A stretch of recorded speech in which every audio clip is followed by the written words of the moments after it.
एक गांव में हरिहर अग्रवाल नाम का ब्राह्मण रहता था। उसकी पत्नी का नाम था बिमला और बेटा का नाम था गणेश। हरि अलग अलग गांव में जाकर पूजा पाठ करता और गांव के पाठशाला में बच्चों को भी पढ़ाता। इन सब से उनका काफी अच्छा रोजगार हो जाता, परंतु इन सब होने के बाद भी हरि बहुत ही कंजूस था। वो अपने बहू बेटे को कष्ट में रखकर खुद पैसा बचाता था, जिसके कारण घर में हमेशा ही अशांति का माहौल रहता था। क्या हुआ? चावल दाल कुछ लाए हो? खाने पकाने के लिए घर में कुछ भी तो नहीं है। कहाँ से खरीदूं? पैसे क्या पेड़ पे उगते हैं? पैसे कहाँ से मिलेंगे कि इस संसार में चावल दाल खरीद कर लाऊं? क्यों? तुम जो पूजा करने जाते हो, पाठशाला में पढ़ाते हो, उन सब से आए हुए पैसा कहाँ जाता है? पूजा करके जो चावल आलू तुम्हें मिलता है वो तो ला सकते हो। वो क्या तुम बेच देते हो? हाँ, बेच देता हूँ और सही करता हूँ। तुम ज्यादा मत बोलो। मेरे लिए ना सोचो, अपने बेटे के लिए तो तुम्हें सोचना चाहिए। उस छोटे से बच्चे को पेट भर कर खाना भी नहीं दे पाते हो। मुझे पता है तुम बाहर से खाना खा के आते हो, नहीं तो घर आकर निश्चित होकर सो कैसे सकते हो? देखो बिमला, मुझे गुस्सा मत दिलाओ। पैसे कमाने के लिए जी जान एक करके मेहनत करना पड़ता है। बैठकर तो सिर्फ खा सकते हो। मेहनत की बात तुम क्या समझोगी? लोग बोलते हैं तुम्हारा बहुत पैसा है, वो सब क्या झूठ बोलते हैं? जलते हैं इसीलिए बोलते हैं। माँ, बहुत भूख लगी है, खाना दो। उस छोटे से बच्चे के मुंह में अब क्या दे खाने के लिए? हैं? बहुत खाने का लालच चढ़ा है, नहीं? पिताजी, लग रहा है, भूख लग रहा है, इसीलिए तो बोल रहा हूँ। बस सुबह को माँ ने सिर्फ 2 मुट्ठी मुरमुरे ही दिए थे। तुम माँ और बेटे सिर्फ मेरे पैसों को देखते रहो। खबरदार, मेरे बेटे के ऊपर हाथ मत उठाना। अगर इतना ही लगाव है तो तुम्हारी वो कान की बाली दे दो। उसे बेचकर पैसे लाता हूँ घर खर्चे के लिए। इसके ऊपर नजर मत डालना। मेरे स्वर्गवासी पिता ने मेरी शादी में बस इतना ही मुझे दे पाए थे। ये उनकी निशानी है। ये मैं अपने प्राण रहते हुए कभी भी नहीं दूंगी। मेरी गणेश की जब शादी होगी तब मैं ये सोने की बाली अपनी बहू को देकर उसका मुंह दिखाऊंगी। इसीलिए इतनी दुख कष्ट में भी मैंने इसे रख दिया है। ओह, गणेश बड़ा होगा, फिर उसकी बहू आएगी। भगवान, मुझसे और सहा नहीं जाता। मुझे अब इस संसार से उठा लो। फिर तो मेरा प्राण बचे। एक पेट तो कम होगा पालने के लिए। गणेश के लिए चावल लेकर आया हूँ। तुम और कितना करोगे लक्ष्मी? भगवान के आशीर्वाद से रोजगार काफी अच्छा ही होता है और खा पी कर काफी अच्छे ही है। अगर तुम्हारे पति के जैसे कंजूस पति मिलता तब तक पूरा पेट एक हो जाता। क्या करे बहन, सब मेरा भाग्य है। तुम्हारा पति खराब रोजगार नहीं करता है। सुना है जग्गू के पास से पैसा लेकर सूद में चलता है। तुम अपने ये सोने की बाली को गिरवी रख सकते हो, बाद में सुविधा होने पर चुरा लेना। नहीं लक्ष्मी, वो मैं प्राण रहते अपने कानों से नहीं खोल पाऊंगी। क्यों? इतने कष्ट से भरा संसार है, फिर भी ये मैंने अपने गणेश की बहू के लिए रखा है। खाली हाथों से तो बहू का मुंह तो नहीं देख पाऊंगी। वो मेरी संचित किया हुआ थोड़ा सा धन है। बाप रे, कब तुम्हारा बेटा बड़ा होगा, फिर उसका शादी होगा, तब तक तुम उस सोने की बाली को अपने पास रख पाओगी? कोशिश तो कर रही हूँ। मेरे पति तो बहुत बार इसे लेना चाहा है, पर मैंने नहीं दिया। ठीक है, अगर कभी इसे गिरवी या फिर बेचना चाहोगे तो मुझे कहना। अभी मैं चलती हूँ, बहुत काम पड़ा है। हाँ ठीक है। हरी दादा, तुम कहाँ जा रहे हो? हाँ, तुम्हारे पास ही जा रहा था। इस महीने के सूद का पैसे अब तक नहीं मिले, भूल गए हो क्या? तुम्हारे सूद का पैसे मैं कैसे भूल सकता हूँ? तब तो मेरा खैर नहीं। फिर दे क्यों नहीं रहे हो? पता तो है कि मैं पैसे के मामले में कुछ ज्यादा ही हिसाब रखता हूं। इस तरह की गलतियां मैं कतई सहन नहीं कर सकता हूं। हाँ हाँ, वो तो पता है। असल में क्या हुआ कि हम एक मुसीबत में पड़ गए थे, इसीलिए सही समय पर तुम्हारे सूद के पैसे नहीं दे पाए। सुनो जग्गू, मैं किसी की मुश्किलों की बात सुनने के लिए पैसे सूद में नहीं लगाता हूं। इस धूप में भी मुझे पैसे कमाने के लिए भाग दौड़ करना पड़ता है। हाँ, वो तो दिख रहा है। मुझे थोड़ा सा समय दो, तुम्हारा पैसा जरूर वापस कर दूंगा। अच्छा हरिहर दादा, तुम क्या एक छतरी तक नहीं खरीद सकते हो? छतरी? पैसे कहाँ है जो खरीदेंगे? बाबा, ब्याज में पैसे लगा रहे हो। पूजा, शादी, श्राद्ध, अन्न प्रसन्न तो प्राय लगा ही रहता है। फिर भी तुम इतनी धूप में छतरी के बिना निकले हो। इतने पैसे का करोगे क्या? कहाँ रखोगे? जो नहीं जानते हो उसके बारे में बात मत करो। भविष्य की चिंता नहीं है। अभी अगर थोड़ा सा मेहनत करेंगे तब जाकर बुढ़ापे में ठाठ से रह पाएंगे। भविष्य में क्या होगा क्या नहीं होगा उसके बारे में सोचकर अभी से इतना कष्ट कर रहे हो। सुना है कि तुम अपनी पत्नी और बेटे को भी ठीक से खाना खाने नहीं देते हो। नहीं हरिहर दादा, ये तुम सही नहीं कर रहे हो। मैं क्या करता हूं या क्या नहीं करता हूं उसको लेकर तुम इतना चिंता क्यों करते हो? ब्याज के पैसे तुम कल ही मुझे दे देना, ठीक है?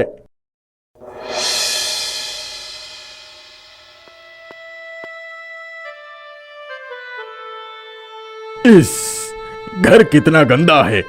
जूठी बर्तन भी पड़ा हुआ है। क्या हुआ है तुम्हारा? कुछ दिनों से ही मेरे बुखार है। आज मुझे और नहीं हो पा रहा है। अच्छा, काम चोरी का बहाना मिल गया है। गणेश किधर है? उसे तो काम करवा सकते थे। वो छोटा सा बच्चा घर का काम करेगा? कभी भी उसके लिए कुछ लेकर आए हो? मेरी तबीयत कितना दिनों से खराब है, देखकर भी आंखें बंद करके रखते हो। दवाई तक भी कभी लेकर आए हो? दवाई? इतनी सी बात के लिए मैं इतना पैसा खर्च करूं? जाओ जाओ। गणेश, गणेश, इधर आओ। क्या बोल रहे हो पापा? घर इतना गंदा पड़ा है, ये सब काम कौन करेगा? तुम्हारे पैर पड़ती हूँ, गणेश को देकर काम मत कराओ। क्यों नहीं करोगे? सब करना होगा। जाओ, साफ करो। कृपा करके तुम उसे छोड़ दो। तब तुम उठकर सब काम करो। मैं चलता हूँ। सब बेकार। माँ, तुम्हारी तबीयत बहुत खराब है। माँ, तुम मत उठो। मुझसे जितना हो सके मैं साफ कर दे रहा हूँ। नहीं बेटा, तुम जाओ, मैं धीरे धीरे करती हूँ। हे भगवान, तुम मेरे गणेश को देखना। तुम्हारे पास रख के जा रही हूँ। मुझे और जीवित रहने को इच्छा नहीं है।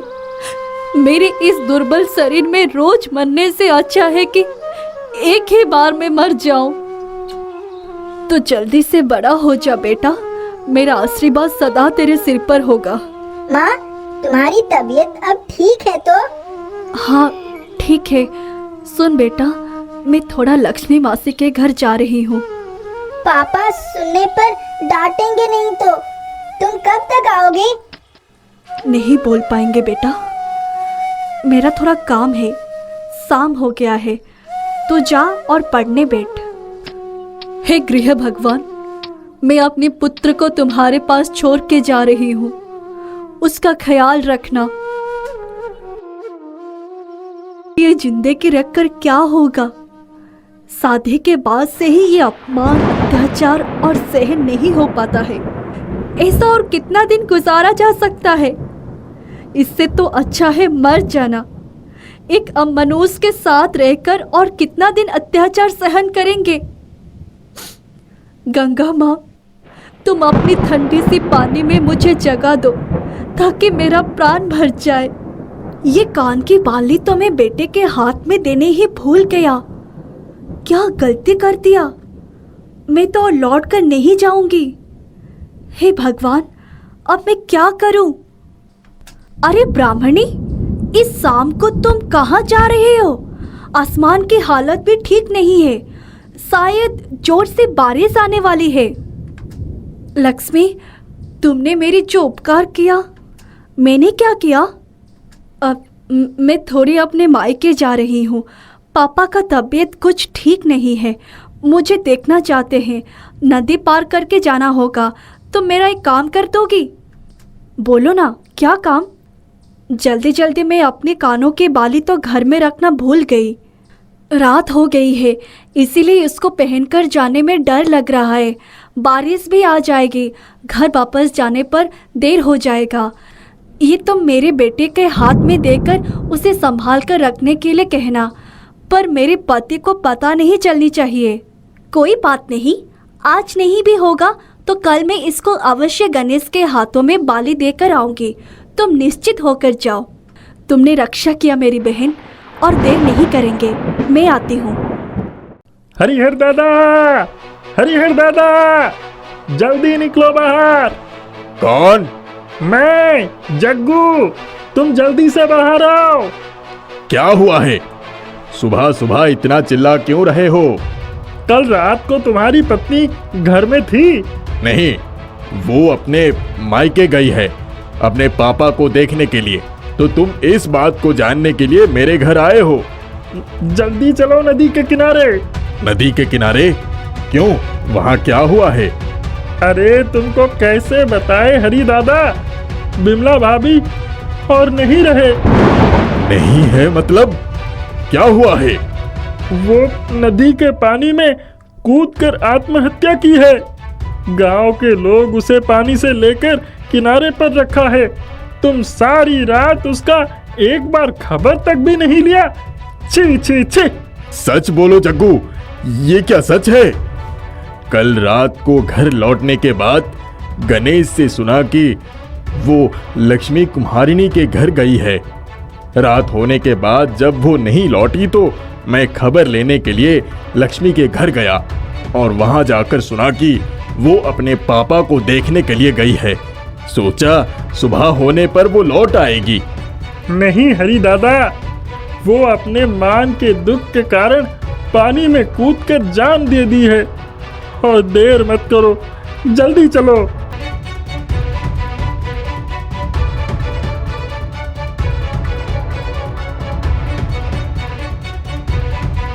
हे भगवान, ये भी मेरे किस्मत में था। कितना कष्ट दिया तुमको, लेकिन वो सब तो बाद में। तुम लोगों को खुशी में रखने के लिए। चुप करो हरिहर, तुम एक कसाई हो। खुद की पत्नी और बेटे को ना खिलाकर सिर्फ अपना पैसे बचाते हो, और जो कष्ट करके पैसे बचाते हैं उन्हें कृपण कहते हैं। तुम भी वही हो। अब रोने का क्या फायदा? हरिहर दादा, तुम भविष्य की बातें सोचकर अपने वर्तमान को खराब किया है। इसका प्रायश्चित तो तुम्हें करना ही होगा। हाँ, मैं वो गलती दोबारा नहीं करूंगा। क्या गलती कर दिया मैंने? कितनी कष्ट से मुझे छोड़कर चली गई। मैं ये गलती और नहीं करूंगा। अब से मैं गणेश को बहुत प्यार और आदर से पाल पोस कर बड़ा करूंगा। उसका कोई अभाव नहीं रखूंगा।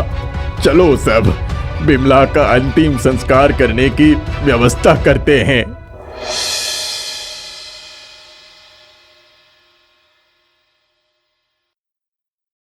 बेटा गणेश, आ गए? व्यापार अच्छा चल रहा है? आओ बैठो। हाँ पिताजी, सब अच्छा चल रहा है। कल सोच रहा हूँ तुम्हारी बहुरानी को लेकर उसके मायके जाऊंगा। अच्छा ही है, जाओ। बहुरानी ने बहुत दिन से अपनी माँ बाप को नहीं देखा है। जाओ, तुम लोग घूम कर आओ। जाते समय आम मीठा दही लेकर जाना, खाली हाथ मत जाना। अच्छा पिताजी, ठीक है। बहुरानी, एक पान बनाकर दोगी? हाँ पापा, देंगे। थोड़ा शाम की आरती कर ले। अरे, ये कपड़ा लेकर कहाँ जा रही हो? शाम को क्या नदी के घाट जा रही हो? हाँ पापा, घाट जाके नहाकर फिर शाम की आरती करेंगे। अच्छा ठीक है, जाओ, पर सावधानी से नदी में जाना। ठीक है पिताजी, आप थोड़ा बैठिए, मैं आती हूँ। आरती करके फिर आपको पान बनाकर दूंगी। गणेश, बेटा गणेश, आ बेटा, पास आजा। कितने दिनों से मैंने तुझे नहीं देखा है। अरे ये सब क्या है बहुरानी, तुम ये क्या बोल रही हो? चुप, एक कदम भी और आगे नहीं बढ़ोगे, नहीं तो गर्दन मरोड़ कर उस बड़ा वृक्ष में लटका देंगे। गणेश, हे गणेश, जल्दी बाहर आओ, देखो तुम्हारी पत्नी क्या अजीब चीजें बोल रही है। ए बेटा गणेश, तुझे छूकर एक बार देखते हैं, तेरा सिर पर हाथ फेर देते हैं। आजा मेरा बेटा। अरे क्या हुआ है तुम्हें? पागलों सी आचरण क्यों कर रहे हो? जाओ, घर के अंदर जाओ। मैं तेरा माँ हूँ बेटा, मुझे नहीं पहचाना? क्या तुम बिमला हो? इतने दिन बाद तुम बहू को क्यों पकड़े हो? उसको छोड़ दो, उस छोटी सी बच्ची को इतना कष्ट मत दो, उसे छोड़ दो। हाँ, वही तो तुम निकालना ही चाहते हो। तुम तो मुझे बहुत कष्ट दिए हो और उसी कष्ट दुख में मैंने अपने आप को खत्म कर दिया है। इतना ही अगर कष्ट देना था तो शादी क्यों किया था? फिर भी ठीक है कि मेरे जाने के बाद तुमने हमारे बेटे को रास्ते पर लाकर नहीं छोड़ दिया। अरे बाप रे, कौन किधर हो? मुझे बचाओ। बेटा गणेश, जल्दी से झाड़ फूक वाले को बुला कर ले आओ बेटा, ये मुझे मार डालेगी, बचाओ।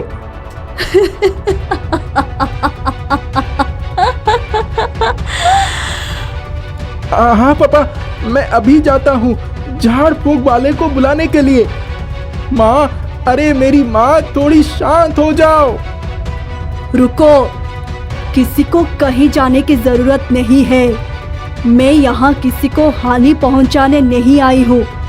मेरी काम अधूरा रह गया है, उसी को पूरा करने आई हूँ। एक बार काम हो जाएगा तो हमेशा के लिए चली जाऊंगी। क्या काम माँ? तुम एक बार लक्ष्मी कुमारिनी को बुला लो, मुझे उसे कुछ काम है। ठीक है माँ, मैं अभी बुला कर लाता हूँ। अरे गणेश की बहू को गणेश की माँ ने क्यों पकड़ा है?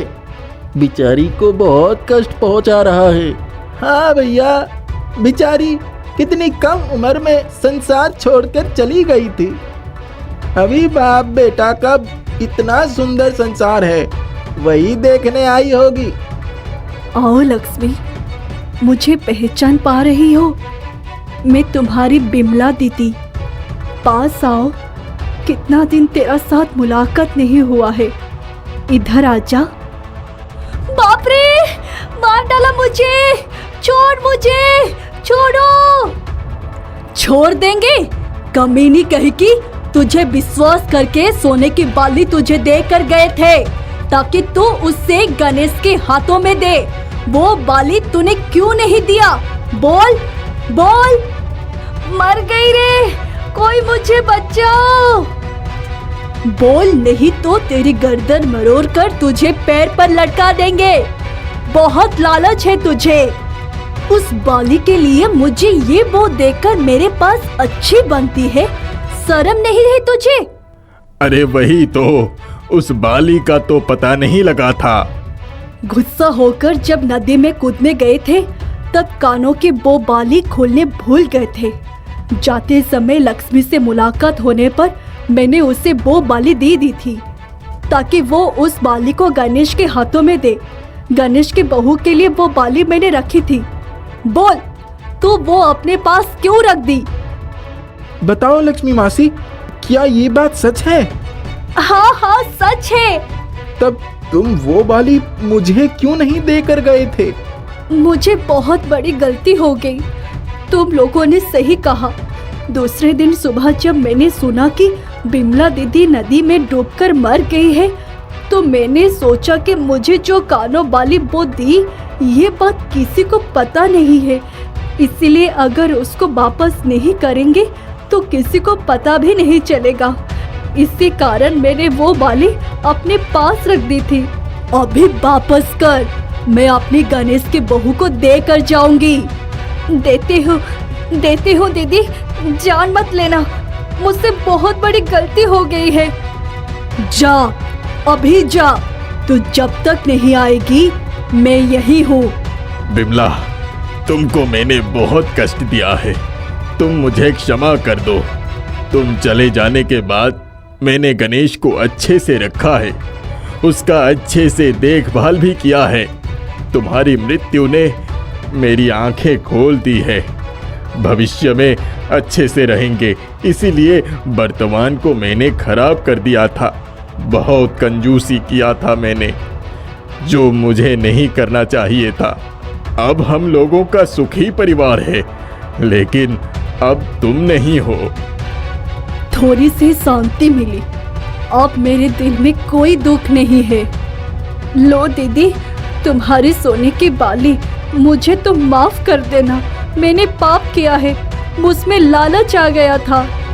अब मेरी और कोई चिंता नहीं है। चल, तुझे मैंने माफ कर दिया। इतनी लालच अच्छी नहीं है। ये ले बहू, मैंने ये तेरे लिए रखे थे, ये हर वक्त पहन के रखना। मैं चलती हूँ, सब सुख शांति से रहना।